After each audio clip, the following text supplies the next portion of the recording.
일본의 버블 대폭발. 이거는 일본 정부가 완전히 헛발질한 거예요. 버블이라는 폭탄을 만들어서 그냥 불을 갖다 붙인 거죠. 잘못된 정책과 시그널로 국민들의 돈을 파라다이스, 천국으로 그냥 넣었다가 갑자기 빼서 한순간에 완전히 나락으로, 지옥의 골로 보내버립니다. 여러분들, 지난 시간에 일본 경제의 버블이 어떻게 생겼는지 말씀드렸는데요. 와, 돈이 넘쳐나던 시절이었죠. 일본 역사상 최고의 호황이었습니다. 지난 편에서 이야기했던 거 말고도 여러가지 흥미있는 돈지랄 사례들이 정말 많이 있는데요. 본격적인 버블 붕괴의 흐름을 보기에 앞서서 가볍게 에피소드 몇 개 감상하시죠. 여러분, 그 예술품, 미술품들은 예로부터 대표적으로 부를 과시하는 수단이거든요. 돈이 넘쳐나는 일본인들은 미술품 이런 거에 또 관심을 가져가지고 돈 자랑을 하는데요. 고흐 해바라기 그림 한 점이 돈 많은 일본인에 의해서 400억에 팔리고요. 피카소의 미완성 그림이 500억, 르누아르 850억 등등 당시 크리스티 경매의 미술품들을 일본인들이 싹쓸이하고 가격도 엄청 높여놨어요. 그리고 버블이 붕괴된 이후에 이 그림들의 주인이 빚을 갚지 못합니다. 그래서 이 그림들은 은행에 압류됩니다. 은행이 뭐 미술 예후가도 아니고 뭐 그림의 가치를 아나요? 일단 창고에 두죠. 하지만 곧바로 은행들도 줄줄이 망합니다. 그 바람에 이런 그림들은 지하 이런 데서 곰팡이 막 쓸고 유실되고 어디 있는지 모르고 이런 식으로 사라진 명화들, 문화유산들이 수백 점이라고 합니다. 와, 이건 뭐 거의 인류 문화의 적이네요. 그림뿐 아니라 대표적인 사치품인 자동차, 고급차의 대명사인 롤스로이스 판매량의 3분의 1이 일본에서 나왔고, 뭐 벤츠랑 BMW는 그냥 우리나라 아반떼 마냥 길거리에 막 돌아다닙니다. 페라리도 그냥 세계에서 가장 많이 팔렸답니다. 당시 페라리 중에서도 플래그십급 명차라고 불리는 페라리 F40이 전 세계에 딱 1500대만 생산됐는데 일본에만 200~300대가 팔립니다. 물론 버블이 끝나고 페라리 이런 차들은 일본에 남아있다가 관리가 안 돼서 이런 사고도 당하고요. 돈지랄은 계속됩니다. 여기 아놀드 슈왈츠제네거의 CF를 보세요. 와, 할리우드의 슈퍼스타 비싼 배우 데려다가 뭐하는 짓인가요? 와, 이거 역시 돈 낭비네요. 부자들이 넘쳐납니다. 세계 억만장자 중에 70%가 일본인이었어요. 우리가 2000년대부터 알고 있는 세계 1등 부자 하면 마이크로소프트의 빌 게이츠, 아마존의 제프 베조스, 테슬라의 일론 머스크 정도를 생각하실 거예요. 이 사람들은 당시 혁신의 상징들이었죠. 근데 이 일본 버블 시기에는 달라요. 세계 1등 갑부가 일본인인 스스미 요시아키였습니다. 세이부라는 그룹의 회장인데요. 도쿄의 민자 지하철, 호텔, 리조트를 짓던, 땅 사고, 건물 올리던 토건 경제의 중심에 있던 사람입니다. 그러면 이 사람도 혁신의 상징이었을까요? 아닙니다. 아버지로부터 땅과 세이부 그룹을 물려받았는데요. 특히 땅이 엄청났습니다. 무려 4,500만 평을 물려받았다고 합니다. 이렇게 많이 물려받은 땅이 80년대 버블 경제를 만나서 가격이 엄청나게 떡상해서 세계 최고의 부자가 된 겁니다. 그의 아버지 스스미 야스지로는 세이부 그룹의 창업자인데요. 일본에서 소위 히데이의 땅도둑이라 불립니다. 편법적인 방법으로 땅을 엄청나게 사모읍니다. 그 땅 위에 부동산, 호텔, 리조트 사업으로 세이부 그룹을 창업하는데요. 아버지 야스지로가 땅을 크게 모을 수 있었던 계기가 크게 세 가지가 있었는데요. 첫 번째가 간토 대지진이고 두 번째가 도쿄 대공습입니다. 이런 혼란한 시기에 거의 땅값을 헐값에 긁어 모았는데요. 야화에 의하면 도쿄 대공습 때 집주인들이 막 놀라서 다 도망가자 빈집들을 막 돌면서 땅에다가 자기 이름을 쓴 편말을 세우고 닥치는 대로 자기 명의로 했다고 하는데요. 와, 이게 사실인지 아닌지 확인이 안 됐어도 이 야스지로가 엄청나게 헐값에 땅을 사들였다는 것만큼은 사실입니다. 또한 세 번째, 일본이 패하고 미 군정 GHQ 시대가 시작이 되는데요. 이 GHQ는 1항의 지위만을 인정하고 나머지 각종 일본 귀족의 지위를 없애버리게 되는데요. 이 귀족들은 하루아침에 각종 혜택을 잃고 귀족에서 평민으로 강등이 된 거죠. 이 기회를 놓칠 수 없죠. 야스지로가 가서 몰락한 귀족 땅들을 완전 후려쳐서 사오게 됩니다. 한국의 마지막 황태자, 마지막 왕 영신왕도 일본으로 건너가서 일본 귀족 대우를 받고 있었는데요.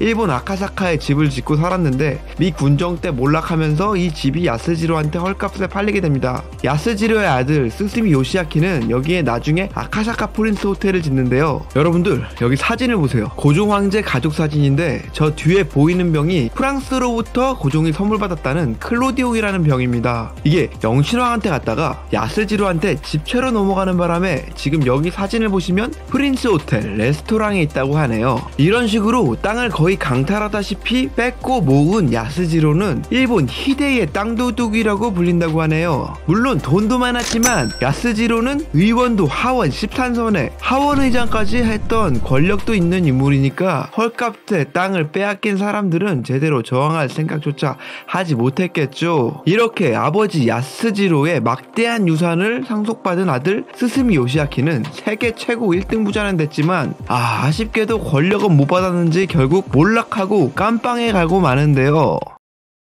지브리 스튜디오의 유명한 애니메이션인 센과 치히로의 행방불명 한 장면을 보면 치히로의 가족들은 길을 잃고 어떤 신비한 곳에 도착하게 되는데요. 치히로의 아빠는 이곳이 버블 경제 시대에 우후죽순 생겨난 테마파크의 하나일 거라고 추측을 합니다. 이 정도로 넘쳐나는 돈으로 일본 전역에 투자가 되어서 테마파크가 생깁니다. 물론 현재 지브리 스튜디오의 테마파크는 곧 오픈을 한다고 하니 뭐 역사의 아이러니라고 할 수 있는데요. 근데 이쯤 되면 한 번은 이런 거 버블 아니야 라고 생각할 수 있지 않아요, 그래?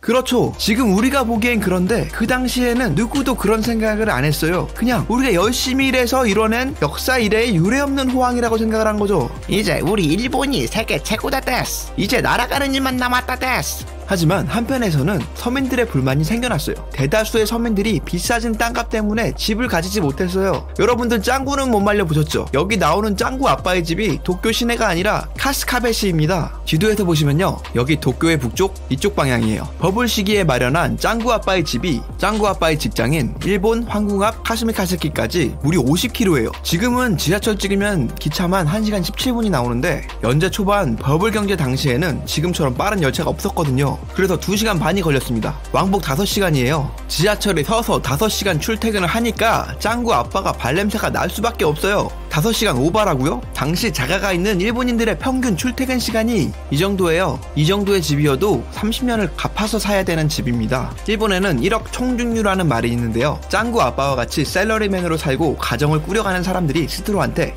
나는 중산층이다 라고 생각하는 사람이 일본의 총 1억 인구입니다. 이 1억 총중류의 평생 소원이 땅 사서 일본에서 우리가 흔히 볼 수 있는 2층 집 그런 거 사는 겁니다. 그나마 능력있고 운이 좋은 짱구 아버지는 집 사서 결혼도 하고 짱구, 짱아까지 낳게 되는 거고요. 나머지 상당수의 사람들은 집값이 너무 비싸서 결혼도 못하고 집 사는 걸 포기하고 한탕주의로 흐르게 됩니다. 이렇게 버블로 돈을 많이 버는 사람들에 비해 일반 사람들은 상대적 빈곤감을 느끼게 되고 우리가 배고픈 건 참을 수 있어도 배 아픈 건 못 참겠다라는 인간의 심리에 따라서 불만이 슬슬 고조가 됩니다. 일본 정부도 이거 뭔가 잘못됐는데? 라는 걸 느끼고 슬슬 뭔가 조치를 취하려고 합니다. 당시 일본 정부의 중심이 대장성이라고 있는데요. 메이지 유신 시대 때부터 일본의 재무를 담당하고 있는 매우 권위 있는 정부 조직입니다. 물론 지금은 없어졌습니다. 2001년에 재무성으로 바뀌었는데요. 그 유명한 일본의 노팬티 샤브샤브 사건으로 여론의 질타를 받고 없어지게 됩니다. 이 사건을 간단히 말씀드리면요,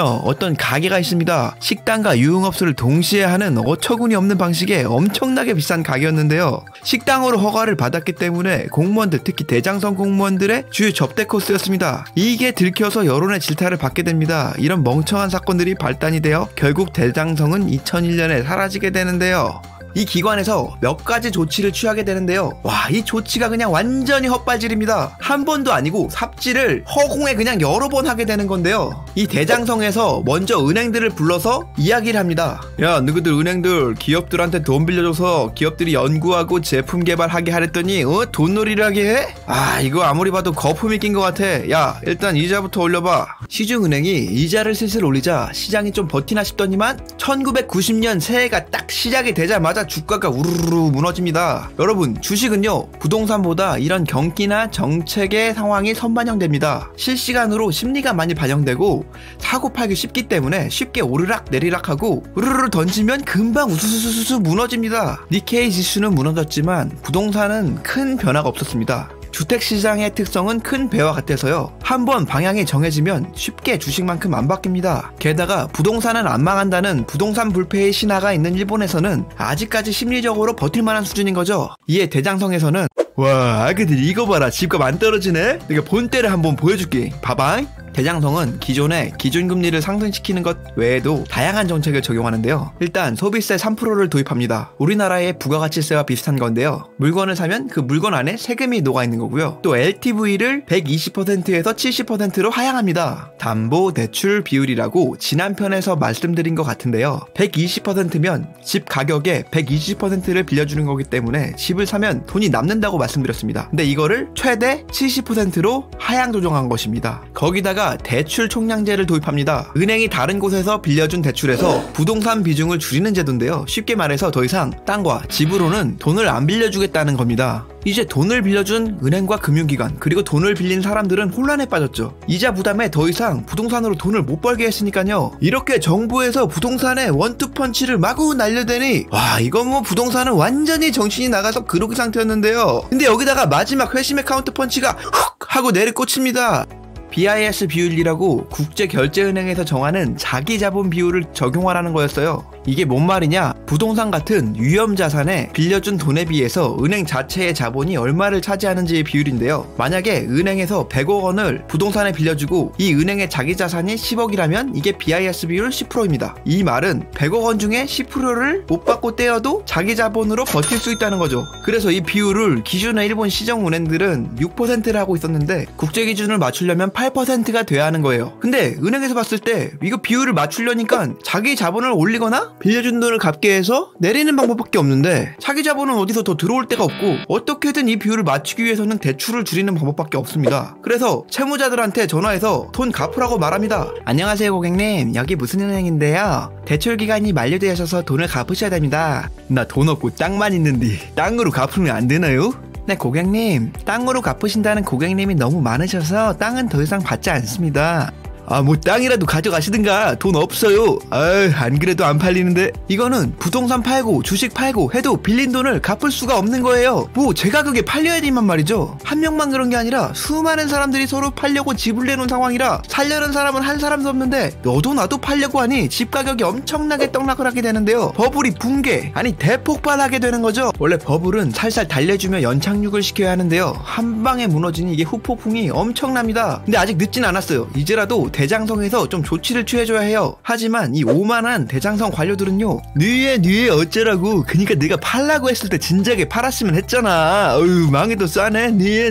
네, 그냥 바라만 보고 아무런 조치를 취하지 않았는데요. 이런 대장성의 멍청한 행동들은 이제 박제가 돼서 금융위기에 절대로 하지 말아야 할 사항이라는 교과서적인 교훈으로 남게 됩니다. 여러분들 버블 붕괴의 피해 사례들을 보시면요, 일단 돈 빌려간 사람이나 기업이 돈을 못 갚으면 망하죠. 파산해요. 이 빌려줬던 은행은 빌려간 돈의 반의 반도 채 못 건지게 되는 거죠. 이렇게 담보증서 채권은 부실채권이 되는 거예요. 당시 이런 채권의 90%가 휴지 조각이 되었고 못 받은 돈이 거의 13조엔에 달했다고 합니다. 우리나라 돈으로 130조가 넘죠. 그리고 은행들끼리 돈을 빌려주게 하는데 여기에 코 깨게 되면 은행들도 그냥 줄줄이 파산하는 거죠. 일본 지역에 있는 로컬은행 말고 일본 전국망을 가진 은행이 지금 일본에서는 메가뱅크라고 부르거든요. 그게 지금 미즈호, MUFC, SMBC 3개가 있는데요. 버블 당시에는 13개가 있었습니다. 10개가 망하고 3개가 남은 거예요. 네, 여튼 종합해보면 버블 붕괴 이후 10년 동안 니케이 지수는 반토막이 났고 부동산 가격은 평균 33% 떨어졌습니다. 즉 100만원 주고 사면 33만원이 된 거고요. 이런 케이스는 흔합니다. 좀 심했다 싶으면 10%가 남습니다. 100만원 주고 사면 90만원을 날린 거죠. 당시 경제를 주름잡던 베이비붐 세대를 단칼 세대라고 하는데요. 이 시대에 경제활동을 한 인구가 버블 붕괴를 겪으면서 다시는 주머니를 열지 않게 됩니다. 주머니가 쉽게 열리지 않는다면 그러면 경기 침체는 더 나락으로 가는 거죠. 이건 뭐 아주 그냥 난리가 났습니다. 버블이 붕괴되면서 도시에는 폐건물들이 늘어나고요. 시골이나 공터 같은 데 막 자동차들이 막 방치돼요. 거리나 공원에는 홈리스가 그냥 바글바글 했습니다. 기업들은 대량으로 해고를 하였고요. 이때 일본의 모토였던 평생 직장이라는 말이 사라졌습니다. 와, 이거는 고용이 되는 입장에서는요, 기업이 줄줄이 파산하고 경기가 이렇게 안 좋으니까 취업만 시켜줘도 땡큐베리 감사 아리가또 하게 되는 거고요. 회사 입장에서는 우리 힘든데 니네 안 자르고 있거든? 그러니까 월급은 못 올려주겠어 하는 거죠. 그래서 지금 일본은 30년째 같은 월급을 받고 있어요. 이게 바로 디플레 경제인 거예요. 월급도 안 오르고 물가도 안 올라요. 그러면은 똔똔 아니냐? 뭐가 문제인 거냐고 그래? 네, 문제는요, 사회 전체가 전반적으로 활기를 잃고 무기력해집니다. 사람은 오늘보다 내일이 발전할 것을 알고 희망을 갖고 사는데 내일이 없어지는 거죠. 주식이건 부동산이건 이게 오른다는 희망을 먹고 자산 가치가 상승하는 건데 이런 게 없어지는 거죠. 일본 제품들을 보세요. CD와 테이프를 대체할 생각이었던 MD 표준입니다. 망했죠? 2021년에 출시한 휴대폰 디자인을 확인해보세요.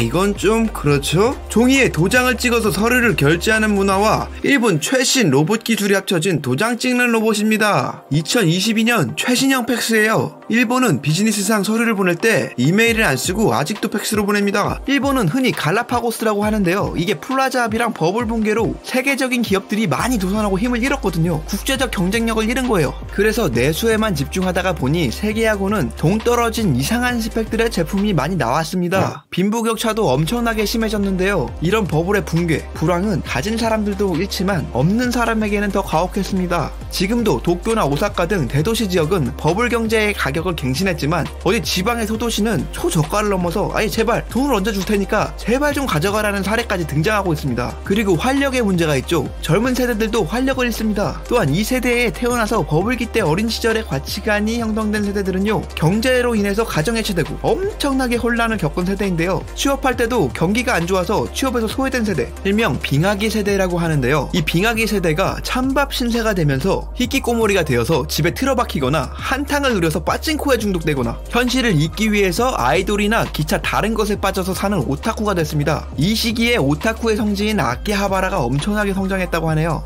이 세대들은 연애도 안 하고 결혼도 안 하고 이 출산율이 급격하게 떨어집니다. 지난 시간에도 말씀드렸지만 몇몇 상황은 우리 대한민국과 비슷하게 흘러가는데요. 과연 똑같은 길을 걸어가게 될까요? 전문가들은 일본의 버블 붕괴와 대한민국의 부동산 가격 상승은 성격이 많이 다르다고 합니다. 둘 다 저금리로 자산 가치가 올라가는 것은 맞는데요. 일본은 엔고와 저금리가 동시에 와서 주체할 수 없는 버블이 생긴 거고, 우리나라는 상대적으로 원화의 가치가 높아지진 않았습니다. 또한 일본은 부동산 LTV가 120%를 넘어서 현재 부동산의 가치를 넘어서까지 돈을 빌려줬었는데, 우리나라는 투기 지역은 40%, 기타 지역은 70% 정도의 제한을 두고 징벌적 종부세와 양도세를 비롯해서 이런저런 각종 고가주택, 다주택자들한테 불이익을 줘서 사전에 제한을 많이 걸었고요. 또 일본은 이게 전국적인 부동산 경기 건설붐이 일어나서 지방에 있는 땅까지 엄청 올랐어요. 소위 시골의 계집까지 올랐다고 하는 상황이었는데요. 우리나라는 대도시의 아파트 같은 한정된 상품 종류로만 크게 올랐고, 전체 평균을 따지면 그 상승폭이 그리 크지는 않습니다. 마지막으로 일본은 저런 정책을 한꺼번에 쏟아내서 이게 경착륙, 아니 거의 수직 낙하를 시키면서 한방에 무너졌는데요. 우리나라는 일본이 저렇게